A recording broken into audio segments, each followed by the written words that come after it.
Namo Bhagavate Vasudevaya.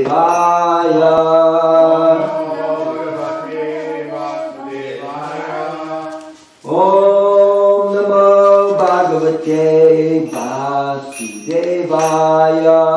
Om Namo Bhagavate Vasudevaya.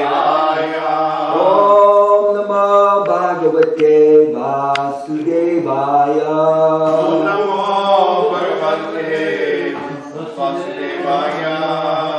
Narayanam Namaskritya Naram Chaiva Narottamam Devim Saraswatyam Vyasam Tato Jaya Mudiraye Nasta Preshu Abhadresu Nityam Bhagavatam Sevaya Bhagavati Uttama Sloke Bhaktir Bhagavati Naistiki. By regular attendance in classes on the Bhagavatam, by rendering service to the pure devotee, all that is troublesome within the heart is destroyed to practically nil. And thus, loving service unto the glorious Lord, who is praised with transcendental hymns, becomes established, is an irrevocable fact. Before reciting the Srimad Bhagavatam, which is our very means of conquest, we first offer respectful obeisances unto the personality of Godhead, Lord Narayan, unto Nayana Rishi, the supermost human being, Mother Saraswati, the goddess of learning, and Srila Vyasadeva, the author. Srimad Bhagavatam, Canto 2, Chapter 7, Scheduled Incarnation, text number 8, right? Yes. Yeah. Okay. Vidaha Sarpatni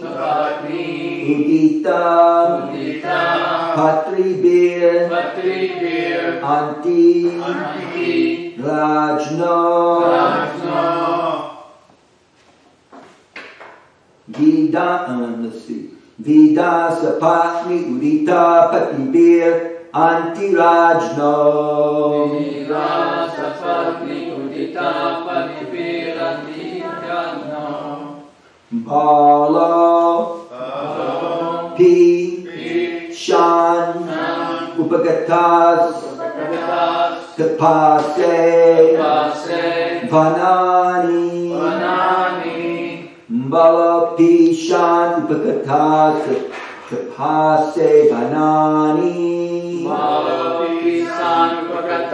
Tapase Vanani Tasmad Ada Dhruva Gatim Grinate Prasano Tasmad Ada Dhruva Gatim Grinate Prasano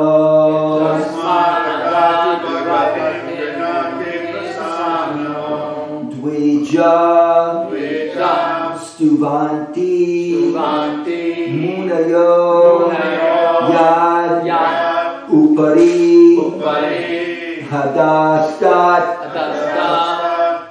Dvija Stuvanti Munayo Yad Upari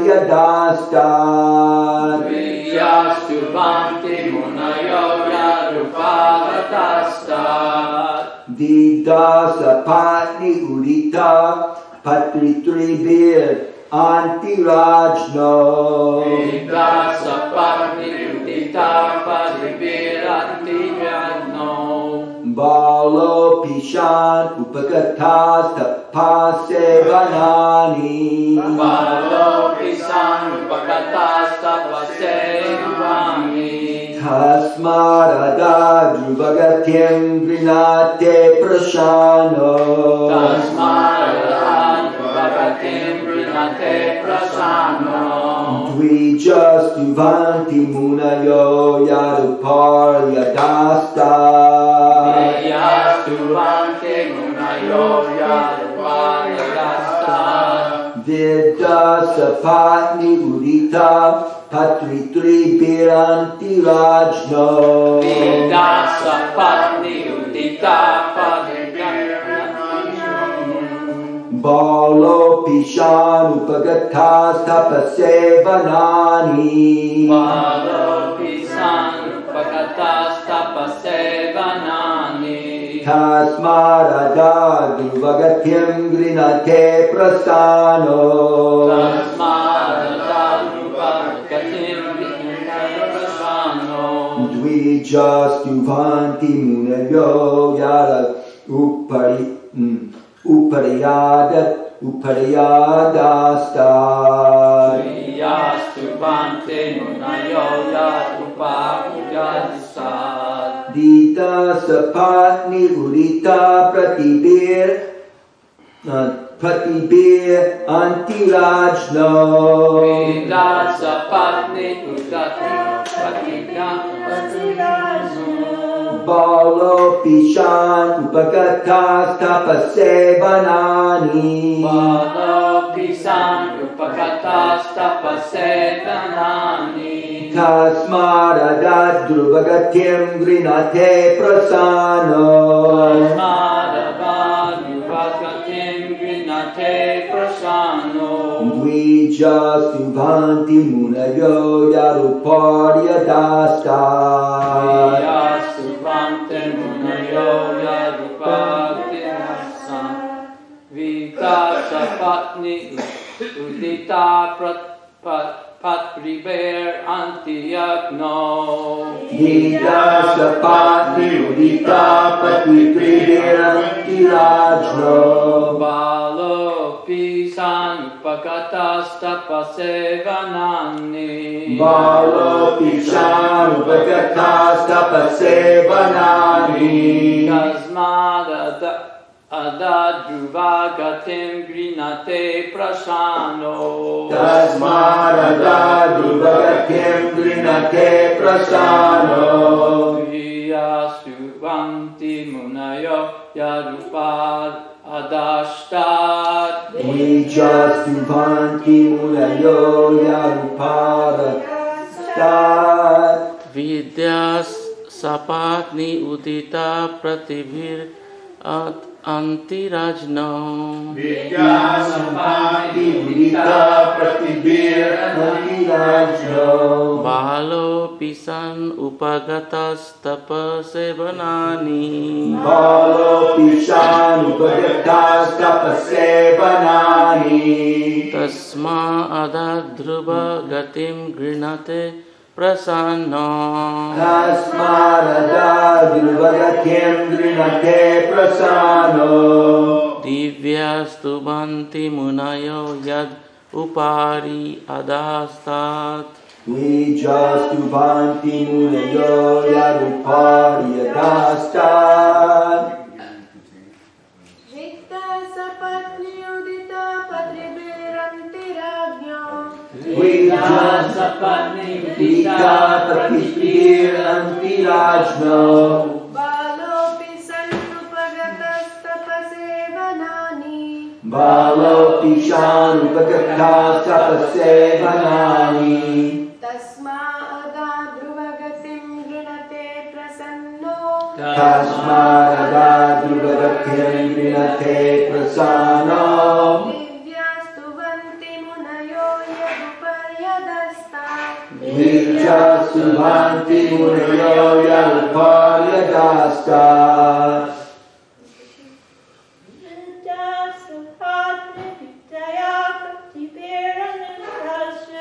Vidasapatni udita pratibir antirajno.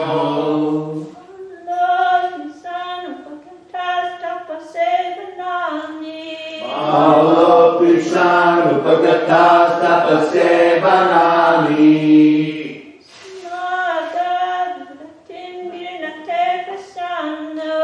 Tasmarada druvagatyam grinate prasano.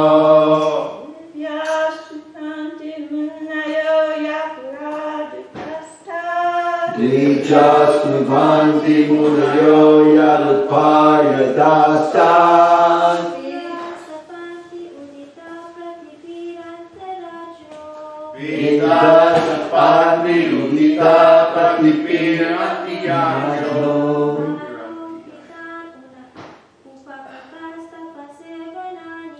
Balokushan upagatas tapasevanami.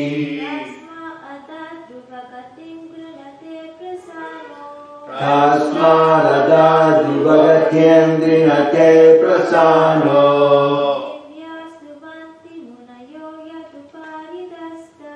Dvijastubhanti munayo yadutparyadastat.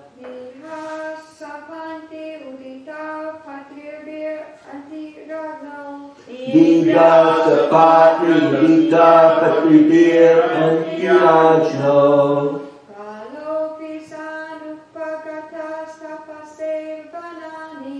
Balopishan upagatas tapasevanami.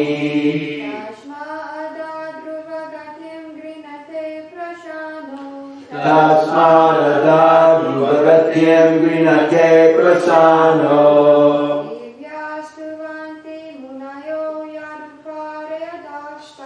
Dvijastubhanti munayo yadutparyadastat. Okay, word for word. A little play on the words here, though. That last two words in the first line, anti-rajno. In American, we would say anti-raj, which means all against the kings. Okay, so vidaha, pinched by, sapatni, a co-wife, udita, added by, patribi, by sharp words, anti, just before, Rajna, of the king, Bala, a boy, Api, although, Shan, being so, Upagata, took to, Tapase, severe penances, Vanani, in a great forest, Tasmai, therefore, Adat, gave as a reward, Druvagatim, a path to the Dhruva planet, Grinate, on being prayed for, Prasanaha, being satisfied, Dvijaha, denizens of the higher planet, Stubhanti, do pray, Muniyaha, great sages, Yat, thereupon, Upari, up, Udastat, down. Being insulted by sharp words spoken by the co-wife of the king, even in his presence, Prince Dhruva, though only a boy, took to severe penances in the forest, and the Lord, being satisfied by his prayer, awarded him the Dhruva planet, which is worshipped by great sages, both upward and downward. Please repeat. Being insulted by sharp words. Spoken by the co-wife. Of the king. Even in his presence. Prince Dhruva. Though only a boy. Took to severe penances. In the forest. forest. And the Lord, being satisfied by his prayer, awarded him the Dhruva planet, which is worshipped by great sages, both upward and downward. Srila Prabhupada's divine purport. Jai Srila Prabhupada. When he was only 5 years old, Dhruva Maharaj, Prince Dhruva, a great devotee and the son of Maharaj Uttanapada, was sitting on the lap of his father.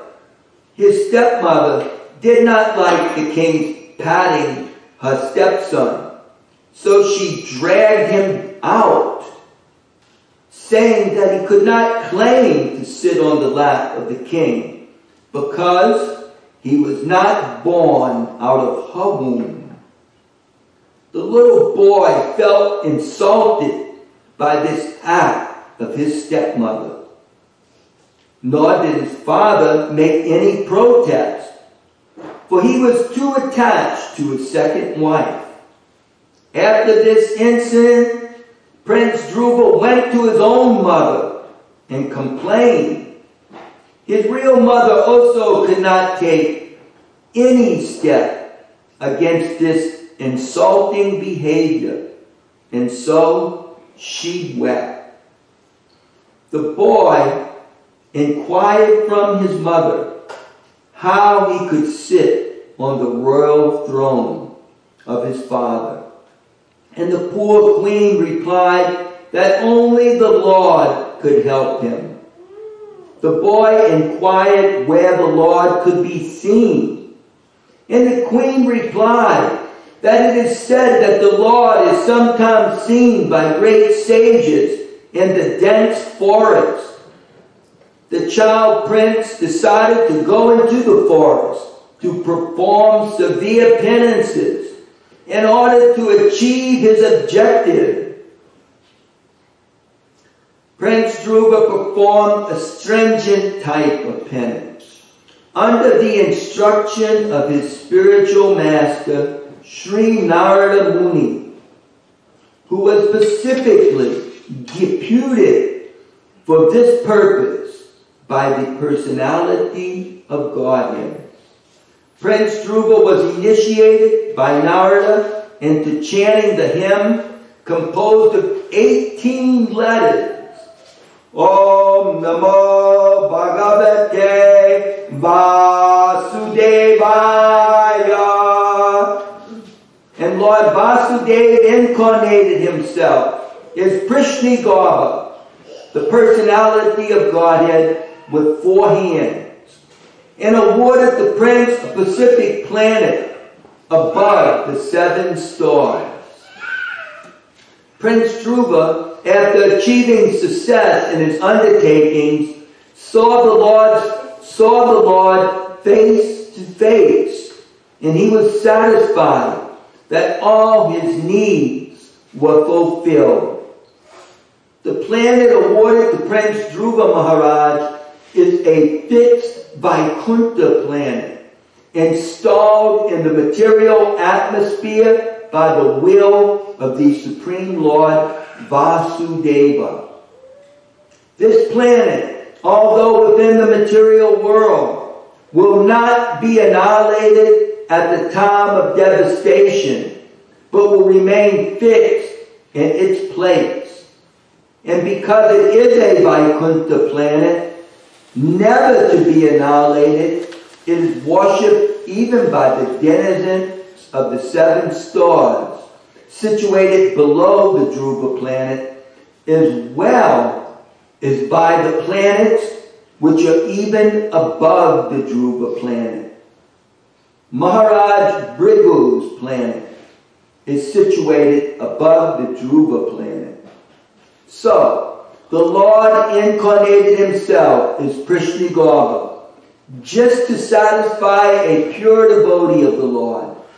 And Prince Dhruva achieved this perfection simply by chanting the hymn mentioned above, after being initiated by another pure devotee, Narada. A serious personality can thus achieve the highest perfection of meeting the Lord and attain his objective simply by being guided by a pure devotee who automatically approaches by dint of one's serious determination to meet the Lord by all means. The description of Prince Dhruva's activities can be read in detail in the 4th canto of Srimad Bhagavatam. Thus ends the Bhaktivedanta purport to the 8th sloka, 7th chapter, Scheduled Incarnations, 2nd canto, Srimad Bhagavatam. Srila Prabhupada ki jai. Om Agnati Milandasya Gyananjana Shalakaya Kakshum Militam Yena Tasmai Shri Gurave Namaha Shri Chaitanya Manobhistam Stapitam Yena Bhutale Swayam Rupa Kadamayam Dadati Swapadantikam Shri Chaitanya Manobhistam Stapitam Yena Bhutale Swayam Rupa Kadamayam Dadati Swapadantikam. I was born in the darkest ignorance, but my spiritual master opened my eyes with the torch of knowledge. I offer my respectful obeisances onto his lotus feet. When will Rupa Goswami Prabhupada, who has established within the material world the mission to fulfill the desire of Lord Chaitanya, give us shelter under his lotus feet? Srila Prabhupada ki jai.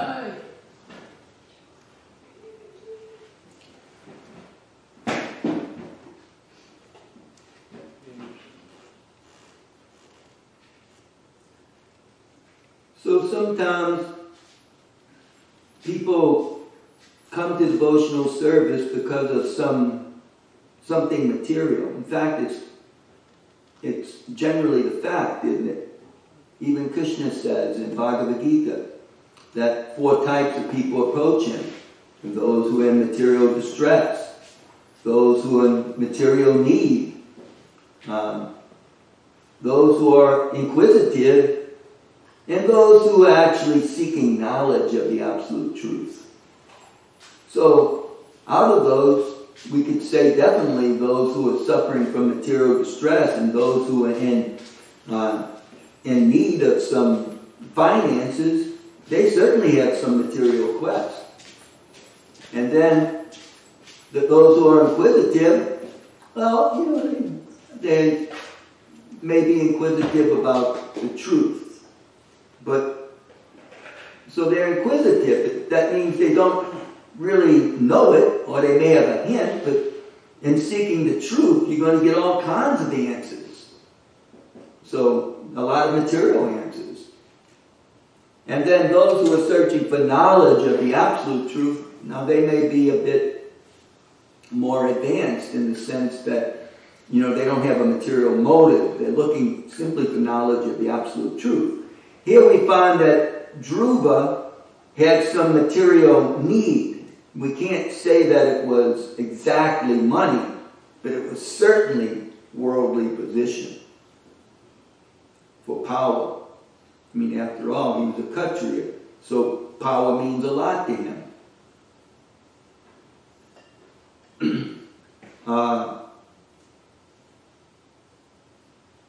And he was really in distress about it because he was insulted, and being of that type of blood or passion, that was almost like, that was something like death, as Krishna says in the Bhagavad Gita to Arjuna. Don't you know that if you leave this battle, these people will just insult you, and it will be worse than death for someone like you? So Dhruva was insulted. He was certainly distressed about it, and he needed his right as a Kshatriya to sit on the throne. And the insult of his stepmother to dismantle, just remove him from the lap of his father who was sitting on the throne was just too much to bear. Naturally, he goes crying to his mother. He's only 5 years old, but the mother can't really do anything about it. She can't make a plea to her husband. Perhaps she could, but I guess she felt that she certainly knew the outcome. There wasn't, anything the king could do. He didn't want to get into a conflict with his second wife. He didn't want to create a disturbance in their relationship, so he just let it be, kind of shucking it off, probably as just the little boy's feelings were hurt. And the mother, she certainly took it serious enough that it made her cry. People, sometimes when there's nothing they can do and someone's suffering, they'll be emotional enough about it that it brings tears to their eyes. So that certainly happened with Dhruva's mother. But Dhruva was insistent. He wanted to know, how can I sit on the throne of my father? And she didn't know how he could sit on the throne of his father unless the Lord helped him. She certainly knew more about the Lord than he. He didn't even know where to find the Lord. And he inquires about that, and she refers to the sages in the forest. In those days, the sages practiced in the forest because there wasn't any sort of city life going on there. And they could have some peace and quiet and, meditate upon the absolute truth. So she says sometimes the sages, they see the Lord in the forest. And, without telling anybody, he goes off to the forest. The people wondered where he was. I would assume they sent someone out to search for him, but still it's in the forest. And you don't always find somebody in the forest very easily. And, they certainly didn't find Dhruva. And he was so determined that he, probably from his past lives, he had some inclination. When we read in the 4th canto, I can't remember a whole lot about it, but he obviously had some sort of inclination to perform some austerities. And by God's arrangement, Narada came, and for the benefit of all of us who may not have this type of determination, because this is what we need to advance in devotional service. This is what we need to, rise above the modes of material nature, simply determination. And, that comes from following the practices or the principles of devotional service given by the spiritual master, specifically to avoid eating slaughtered creatures, taking intoxications, gambling, and having illicit sex, and especially illicit sex. It stirs one's determination to go on with what they have to do. Srila Prabhupada gave the example of Mahatma Gandhi. He gave his life to driving the British out. He got the determination from practicing celibacy. So it's a very potent practice. Even in athletics, there were, it may not be a rule, but there was some famous champions that they would not associate with their wives for weeks before a boxing match, because they wanted to remain celibate and, gather up the determination to defeat their opponent. So, very important. But still, to perform the type of austerity that we may be familiar with that Dhruva did. I mean, who's got that kind of determination, you know, just to, you know, barely eat and to control one's breath like that and to stand on one leg? Who can do these things? Who has that type of determination? So Narada did not instruct Dhruva to do that initially. He just gave him the simple path. You know, just be tolerant. You know, have some patience. Don't worry about these material things. I mean, this is the type of instruction you give to, you know, an adult, you know, an advanced person who can understand it. It's just trivial words, you know, spoken by somebody that, you know, may hurt my feelings, but I mean, after all, it's not going to hurt anything else if I don't let it. So, you know, have some patience, be tolerant, go back and do your duty. You know, Krishna will help you. But he was so passionate he couldn't hear it. That would have been more for my inclination. But, you know, I'm not of that type of pure blood. I'm just all mixed up, you know. I certainly can't say I'm a pure goodness, but just a real mixture of all these things, you know. But he was like pure passion. I mean, you know, a Kshatriya from the bottom of his toes to, you know, the top of his head. And, you know, he couldn't hear this type of instruction, meant, you know, more for a Brahmin or a simple type of person. So, you know, then, you know, Narada saw that he was determined. So he gave him the mantra, Om Namo Bhagavate Vasudevaya, and gave him some instruction and left. And now it was up to Dhruva to practice. And he practiced so good that, you know, Krishna did come. You know, Lord Vishnu came. He was meditating upon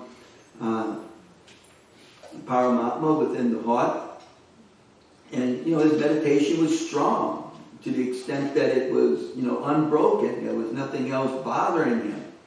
He was completely fixed upon the form of Paramatma within the heart. And then all of a sudden it was gone. And when he opened his eyes, there he was. And although Dhruva had this great determination, he wanted, he was so insulted, and he wanted so much now to prove himself better. He didn't only want the throne of his father, he wanted a kingdom bigger than his grandfather, who happened to be Lord Brahma. So how is it possible to fulfill such a desire in one universe?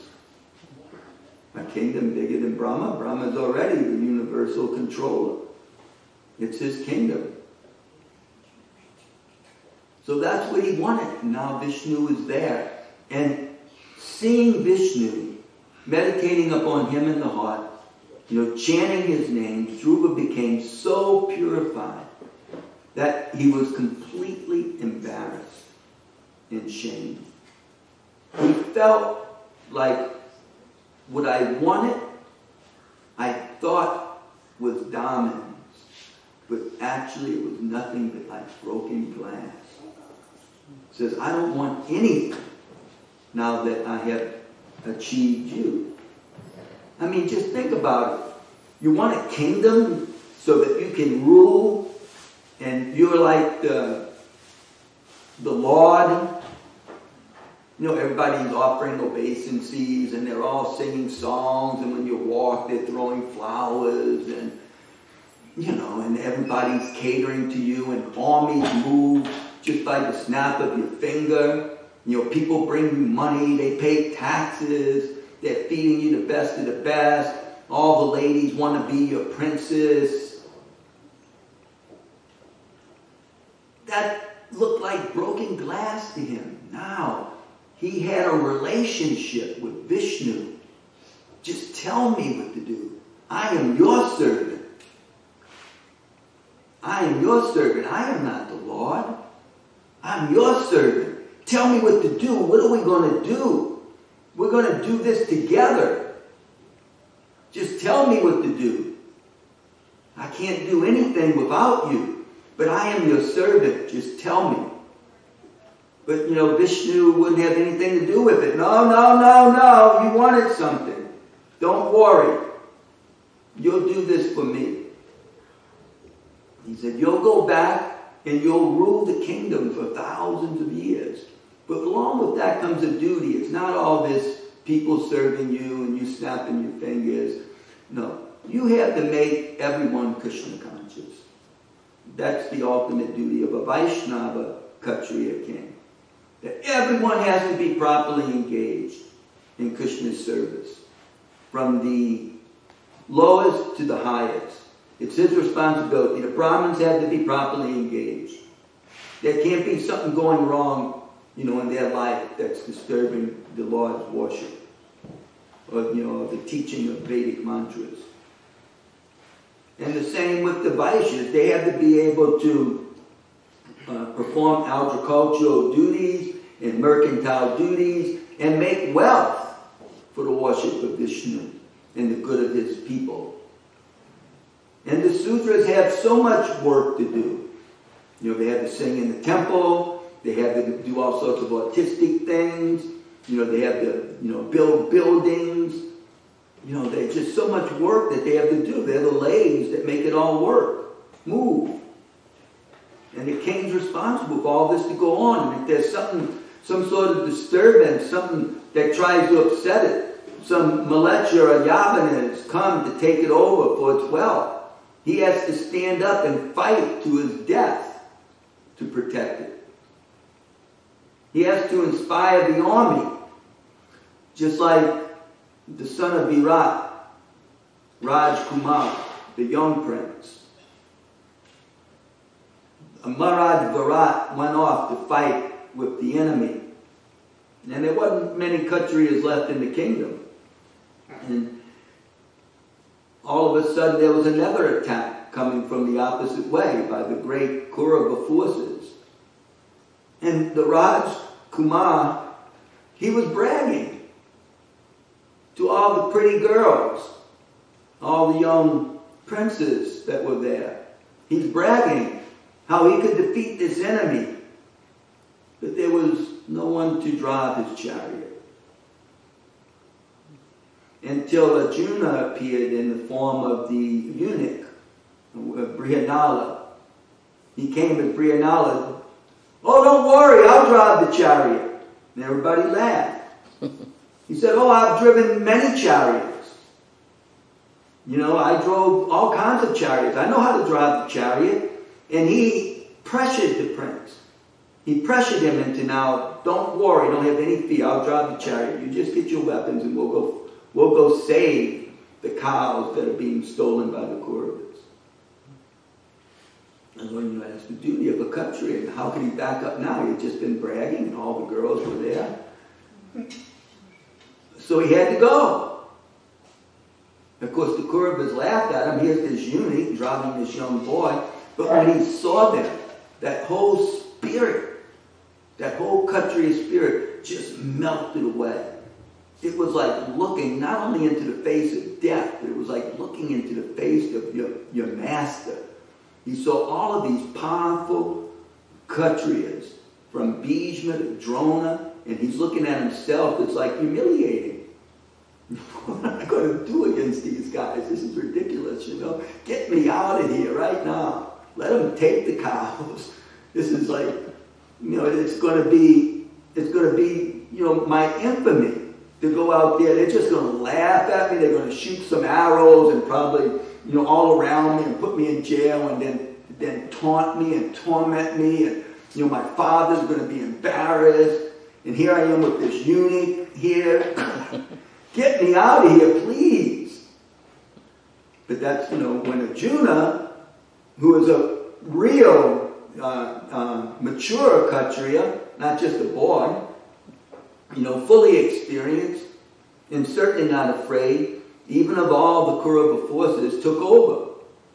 So that's the spirit, that they have to have when the kingdom's attacked, or when they have to deal with some criminal, You know, just like, you know, the policeman stops a car and, you know, the guy pulls a gun on him.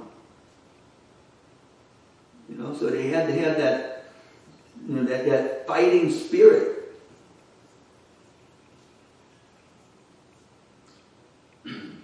So, Dhruva, he didn't think anything in this world was worth it anymore after attaining the Lord. And he just wanted the Lord, but the Lord gave him the kingdom. And not only that, after he would leave this world, he would go to the pole star, or to the Dhruvaloka planet, which Srila Prabhupada described as a Vaikuntha planet within this world. When many times when we do a marriage ceremony, the husband and wife, when it's dark enough, if it's done during the day, they go outside and they look at the pole star, because that gives you the fixed determination to stay within your marriage despite come heaven or hell. So there is, Dhruvaloka. You know, he was awarded a kingdom bigger than Brahma's. He was given a Vaikuntha planet. Such an achievement. You know, all by a boy who took to devotional service with a material motive. His mother told him only the Lord could help him. And he was going to fulfill his material ambition with the help of the Lord. And when he achieved Krishna, he didn't want anything material, but the Lord turned his material ambition into a spiritual ambition. And he ruled nicely for thousands of years. It's a wonderful story we'll hear, because, you know, we'll also get that fighting, again, that the men probably like to hear about. And, you know, it was also attractive to the ladies to hear of such a great hero. That brother from his stepmother, the stepmother wanted the brother to sit on the throne, but there was no way the stepbrother could sit on the throne after Dhruva attaining perfection. Because when he goes back to the kingdom, he's not ordinary. I mean, he's seen Vishnu, he's practiced all these austerities, everybody knows his glory. Narada went and informed the king. In fact, that's why they didn't find him, because Narada told him, don't bother him. He went early. He's performing austerity now. He'll be successful. He'll come back prepared. So they didn't bother to continue the search. And so when he came back, he was a hero. And, you know, he became the king when Uttanapada renounced the world and went off to practice austerities to attain, you know, his eternal position. So Dhruva took over, but one day his stepbrother, you know, who's also a prince, was out hunting or something like that. You know, Kshatriyas, they do that, and sometimes they get in trouble. In this particular instance, he was killed by some yakshas. And so Dhruva went to revenge the death of his brother by the yakshas, you know, single-handedly. And they attacked him, you know, you could say with unfair numbers. He's a great Kshatriya. They attacked him with all their forces, and Dhruva drove them away. But eventually, they came with all of their mystic powers and surrounded Dhruva. And it looked like Dhruva's time was up. But he, you know, miraculously, you know, defeats all of this powerful yaksha magic. And it's so devastating to the yaksha forces that if my memory serves me right, his grandfather has to appear and ask him to desist in the battle. Oh, Swayambhuva might have appeared. Well, not Brahma. Well, Brahma's his great-grandfather. Okay, so then the grandfather is Swayambhuva. Okay. And so they get him to, you know, they to use a word from my last class, they talk him down. and he stops killing the yaksha forces. Same thing happened with Maharaj Parikshit's son. Yeah. He apologizes. What is his name? Janamejaya. Janamejaya. he was upset that the Taksha had bitten his father. And so he performed a sacrifice to kill all the snakes. And again, the great devas appear and talk him down that, you can't just kill the whole race of snakes. This isn't proper. And so he also desisted. But that same spirit of war, when it takes over, and can be very devastating, and annihilating all of the enemy forces. But to destroy an entire kingdom like that means that only the women and children are left, and some Sudras and Vaishyas, Brahmins. Of course, not nowadays, because they attack all the civilian